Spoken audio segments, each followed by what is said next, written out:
अस्सलाम वालेकुम नाज़रीन, कौम की आवाज़ में खुशामदीद। मैं हूं आपका मेज़बान शाह शिराज। आज कौम की आवाज़ में बात करेंगे हमारे माशरे में बढ़ते हुए अदम बर्दाश्त की। आए दिन हम देख रहे हैं सोशल मीडिया पे किस तरह से अदम बर्दाश्त के वाक़यात में इजाफा हो रहा है। हमें लोगों को रोडों पे मारते हुए लोग नज़र आ रहे हैं। हाल ही में आपने देखा होगा बोट बेसन वाला वाक़या, वहाँ पे किस तरह से एक शहरी की जानिब से दूसरे शहरी को अपने गार्ड्स के हमले तशद्दुद का निशाना बनाया गया था। इसके साथ साथ हाल ही में कल जो इस्लामाबाद की एक वीडियो वायरल हुई है, किस तरह से बेईमाना तशद्दुद ख़वातीन पे किया जा रहा है। बताया तो वो मामला कोई ज़ाती रंजिश का जा रहा है, मगर इस तरह के वाक़यात हमारे माशरे में बढ़ते हुए सामने क्यों आ रहे हैं। पूरे पाकिस्तान की तारीख में एक हिस्ट्री रही है कि अगर आप ताकतवर हैं, आप अपने पैसे के नशे में किसी को भी मार सकते हैं, घसीट सकते हैं, बाद में आप दियत का कानून देके पाकिस्तान में बाहर आ सकते हैं। हाल ही में नताशा वाला वाक़या आपके सामने, किस तरह से एक औरत ने एक मोटरसाइकिल सवार उनकी बेटी को तो कुचल दिया था, बाद में वो दियत की रकम देके बाहर आ गए। कोयटा के एक एमपीए की मिसाल आपके सामने, किस तरह से उन्होंने एक पुलिस वाले कांस्टेबल को अपनी गाड़ी के नीचे आके कुचल दिया था, बाद में वो पैसे देके बाहर आ गए। शाहजेब कत्ल केस आपके सामने है, शाहरुख जत्तोई आज भी हमारे सामने घूमता हुआ हमें नजर आ रहा है। इसके साथ साथ कई हज़ारों मिसालें हैं पाकिस्तान में कि कोई भी अमीर आदमी किसी भी गरीब आदमी को मार सकता है अपनी मर्जी से। एक इंसानी जान की कीमत इतनी सस्ती है, बाद में वो दियत की रकम देके कुछ 40-50 लाख रुपए देके बाहर आ जाता है। इन तमाम वाक़यात में जो है माशरे में बढ़ते हुए दम बर्दाश्त के वाक़यात में इजाफा हो रहा है, इसकी वजूहत क्या है, तफसीली गुफ्तगू करेंगे। मेरे साथ माहिर कानून बैरिस्टर अली ताहिर हैं, सब प्रोग्राम मौजूद है। Thank you so much for joining barrister Ali Tahir साहब। ये जो हम देख रहे हैं हमारे माशरे में अदम बर्दाश्त खत्म होता जा रहा है। आए दिन ऐसे वाकयात सामने आ रहे हैं कि हम भी परेशान हो जाते हैं कि हमारे माशरे में हो क्या रहा है। कल आपने देखा होगा इस्लामाबाद की एक वीडियो वायरल हुई, किस तरह से खवातीन को रोडों पर तशद्दुद का निशाना बनाया गया। अभी हाल ही में बोट बेसन का वाकया आपके सामने, अरमगान का केस काफी ज्यादा हाइप मेकिंग केस है कि किस तरह से हमारे माशरे में अदम बर्दाश्त खत्म होती जा रही है। ये सूरत को आप कैसे देख रहे हैं? बिस्मिल्लाहिर्रहमानिर्रहीम। Thank you very much Shah साहब फॉर हैविंग मी। देखिए, मामला शाह साहब कुछ इस तरह से है कि लॉ एंड ऑर्डर चूंकि वीक है हमारे यहाँ, लिहाजा लोग ये समझते हैं कि उसका फायदा उठाया जा सकता है। आपको मैं सिर्फ एक वाकया याद दिलाता हुआ चला जाऊं कि रेमंड डेविस में जो है, आपको पता है कि पाकिस्तानियों को फायर भी मारे और अपनी गाड़ी के नीचे कुचला भी, और उसके बाद वो यहाँ से सीएफ के कानून को, एक गैर इस्लामी कानून को इस्तेमाल करते हुए वो यहाँ से चला गया।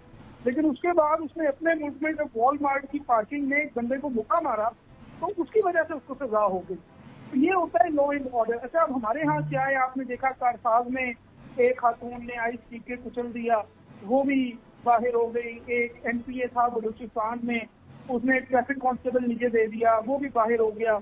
इसी तरह आपने देखा शाहजेब कत्ल केस में भी जो है वो मुजरिमान जो हैं वो निकल गए, हमजा कत्ल केस में भी निकल गए। तो इससे जाहिर है कि आपके माशरे के अंदर एक वो आता है कि ठीक है जी, यहाँ पे तो माइट इज राइट, और अगर आप अपनी जोर जबरदस्ती से कुछ कर सकते हैं तो कर लें। और शाहजेन मरी वाले केस में भी आप देखिए कि प्रेशर डाल के, मुझे जहाँ तक इतलात है, बाकी आप कंफर्म या डिनाई कर दीजिएगा, कि उसमें भी सुलह तक बात आ गई है। तो बात यह है कि सुलह हो या ना हो, रियासत का इससे कोई ताल्लुक नहीं है। रियासत का काम ये है कि अगर किसी ने कानून तोड़ा है तो उसकी सजा उसको फौरी तौर पर दी जाए। नंबर 2, इसके अंदर ये है कि किसी भी स्टेट में वायलेंस की मोनोपोली सिर्फ और सिर्फ स्टेट के पास होती है। हमारे यहाँ अगर आप देखिए तो हर बंदा अपनी गाड़ी के पीछे 30,000 रुपये 40,000 रुपये खर्च कर 2-3 गार्ड बिठा लेता है, और उसके बाद वो ऐसे चलता है अपने डालों में कि जिस तरह यहाँ पर जो है वो उसकी बादशाहत है। और सब्सिक्वेंटली आप ये देखिए कि मोटरसाइकिल वाला हेलमेट के बगैर निकले तो उसका चालान है, आप सीट बेल्ट ना पहनिए तो आपका चालान है। लेकिन पीछे डालों में लोगों को बिठा घुमाते फिरे तो इस शहर में कोई पूछने वाला नहीं है। मैंने तो शाह साहब एक बिल भी जमा करवाने के लिए भेजा है सिंध असेंबली ने, और उसके ऊपर ऑब्जेक्शन लगा दी हैं लेजिस्लेटिव डिपार्टमेंट ने, वो जाहिर है लगाने ही थे उन्होंने। वो ये है कि आप ये जो प्राइवेट सिक्योरिटी डालों में घुमाते हैं, इसको फौरी तौर पर बंद करिए। दुनिया के किसी डेवलप्ड मुल्क में ये काम नहीं होता।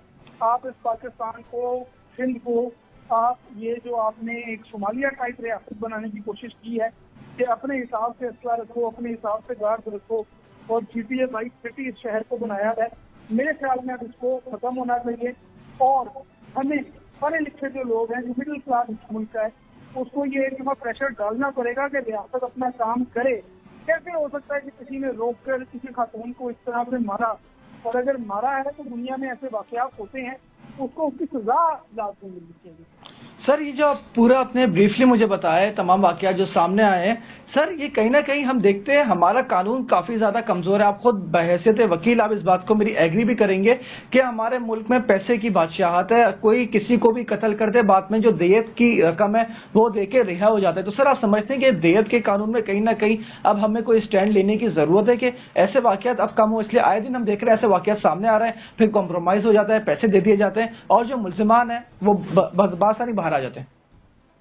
जी, मैं तो इसके ऊपर कई दफा कॉलम्स लिख चुका हूँ कि दियत का जो कानून आपने इस मुल्क के अंदर बनाया है और रियाउल हक के दौर में बनवाया है वो सरीहन गैर शरई है, अनकॉन्स्टिट्यूशनल है, इलीगल है। लेकिन वो कानून आप देखिए कि मुल्क में मौजूद है। और आजकल जो टोयोटा ग्रांडी जो कोरोला गाड़ी आती है ना साहब, वो महंगी है और इंसानी जान जो है वो सस्ती है। 40-45 लाख रुपए डीएस की अमाउंट बनती है, वो सस्ती है और आपकी गाड़ियां महंगी हुई थी।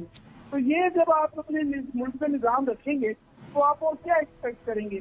नंबर 2, फिर पॉलिटिकल प्रेशर, सारी पुलिस को आपने लगाया हुआ है एक सियासी जमात के पीछे कि इनको पकड़ो, इनको हैरेस करो, इन पे FIR करो। और मैं कोई किसी एक पार्टी की साइड नहीं ले रहा, मैं कह रहा हूँ हर दौर में ये होता है कि पुलिस को आप यूज करते हैं एज मैं तो अंग्रेजी का लफ्ज नहीं कहना चाहता, लेकिन अपनी खेल के तौर पे आप उसको यूज करते हैं एक पार्टी दूसरी पार्टी के खिलाफ। और जो पुलिस का असली काम है वो कर नहीं पाते, बल्कि वो बेचारे गनमैन बनकर और लोगों की प्राइवेट सिक्योरिटी की ड्यूटियां कर देती थी। सर आप प्राइवेट सिक्योरिटी की बात कर रहे हैं, सर मैं इसकी कानूनी हैसियत जानना चाहूंगा। क्या कानून में ऐसी कोई शिक मौजूद है कि मैं एक आम इंसान अपने साथ प्राइवेट मुसल्लह अफराद लेके घूमूं जिनका ताल्लुक मेरे गांव से हो, मेरे कबीले से हो, उनके पास लाइसेंस याफ्ता असला हो चाहे, मगर मैं उनको दिन दिन आते हुए अपनी गाड़ी के पीछे बिठा के घूमता हुआ नजर आऊं, ऐसा कोई कानून मौजूद है? नहीं, बिल्कुल इजाजत नहीं है। आईन बड़ा क्लियरली कहता है कि no private army will be allowed. ये सारी चीजें प्राइवेट आर्मी के जिम्मे में आती हैं, लेकिन चूंकि ताकतवर लोग इसको इस्तेमाल करते हैं लिहाजा इसके ऊपर इन्फोर्समेंट नहीं है। हम अलबत्ता शाह साहब भी बड़ी कोशिश कर रहे हैं। मैंने एक बिल बनवा के भी भेजा है सिंध असेंबली, वो मैं आपकी कॉपी भी उसकी शेयर करूंगा। श्योर सर, मैंने मैं तो कहा कि आप इसको आउटरेटली बैन करें और फिर आप 3 या 4 उसके अंदर शिकें और भी डालें। एक तो नंबर 1 जो यूनिफॉर्म होगा वो पुलिस वाला और रेंजर्स वाला यूनिफॉर्म नहीं हो सकता। यहाँ पे लोगों ने रेंजर्स वाले कैमोफ्लेज वाले यूनिफॉर्म पहने हुए हैं भाई, और वो डालों में जीप भी लेके घूम रहे होते हैं। जहाँ उसका दिल चाहता है किसी की रिक्शे वाले को उधर करते हैं, कभी किसी मोटरसाइकिल वाले को उधर करते हैं, कभी किसी की बहन बेटी गाड़ी में बैठी होती है उसको जो है वो मादरत फॉर द लैंग्वेज, लेकिन उसको ताड़ियां करवा रहे होते हैं असला फमीज। मेरे ख्याल में तो इस सबको इस मुल्क से खत्म होना पड़ेगा, वरना ये मुल्क डेवलप नहीं कर सकता। जिस तरह हम तंजली का शिकार हैं इसी तरह तंजली का शिकार होते रहेंगे। चलिए sir, thank you so much sir for your time. नाज़रीन, आपने पूरी गुफ्तगू सुनी कि बैरिस्टर अली ताहिर साहब ने बताया उनकी जानिब से एक रेजोल्यूशन लाई जा रही है कि जो डाला कल्चर पाकिस्तान में आम हो चुका है कि हर आदमी अपने साथ 4 से 5 गनमैन्स लेके रोडों पे घूमता हुआ नजर आ रहा है, इस पे पाबंदी लगाई जाए। वो एक करारदाद सिंध असेंबली में जमा करवा रहे हैं और हम उम्मीद करते हैं हमारा भी एक किरदार होना चाहिए जो ऐसी करारदादें जिससे आपकी और मेरी बेहतरी की बात हो रही हो, इसके बारे में हम बात करें, इसको सपोर्ट करें, ताकि आने वाले दिनों में आप और मैं इन तमाम हालात से महफूज रह सकें। प्रोग्राम पसंद है, अपना फीडबैक जरूर दीजिएगा। That's all for tonight. अल्लाह हाफिज़। वॉइस ऑफ नेशन की वीडियोस देखने के लिए हमारा चैनल सब्सक्राइब कीजिए और बेल के आइकॉन पर क्लिक कीजिए ताकि आप हमारी तमाम आने वाली वीडियो से बाखबर रह सकें।